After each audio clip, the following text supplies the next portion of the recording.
కళ్ళ ముందు బిడ్డ ప్రాణం పోతుంటే ఏ తల్లైనా తట్టుకోగలదా? ఆ కంప్లైంట్ తీసుకొని పవన్ కళ్యాణ్ దగ్గరికి వెళ్ళా. అక్కడికి వెళ్తే ఏం కావాలమ్మా మీకు?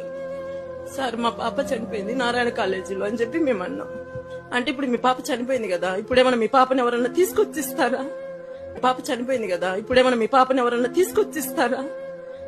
సో ఇది సోషల్ మీడియాలో ట్రెండ్ అయ్యే వీడియో. పవన్ కళ్యాణ్ గారు ఏదో హెల్పింగ్ చేయలేదు, ఇంకా సభ్యంగా మాట్లాడారు అది అని చెప్తున్నారు.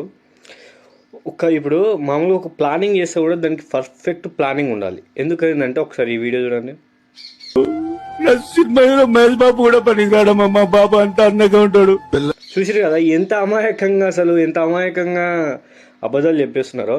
నేను మాటిస్తున్నా, నా సోషల్ మీడియా 40,000 మంది తరపున నేను ఒక్కరిని మాటిస్తున్నా.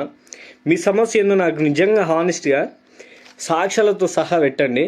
పవన్ కళ్యాణ్ గారి దగ్గరికి నేను వెళ్ళి నా సొంతంగా నేను మీ పని చేయించే బాధ్యత నాది. మీకు దమ్ము ఉంటే అసలైన సాక్ష్యాలు బయట పెట్టండి. ఈ ప్లానింగ్ చేసేసి చిల్లర వ్యవహారాలు చేసి పవన్ కళ్యాణ్ గారి మీద ఏదో తప్పుడు ఉద్దేశంతో ఏదో తప్పులు రుద్దేశం మాత్రం బాగుండదు. నిజంగా ఫేక్ న్యూస్ అని నేను అనుకుంటున్నా. మీకు గుద్దలం ఉంటే ఈ వీడియోని షేర్ కొట్టండి. వాళ్ళు బరాబర్ సాక్ష్యాలు చూపిస్తే ఖచ్చితంగా నా తరపున 40,000 మంది తరపున నేను వెళ్ళేసి పవన్ కళ్యాణ్ గారిని కలిసి ఈ విషయం గురించి నేను మాట్లాడేంత ధైర్యం నాకు ఉంది.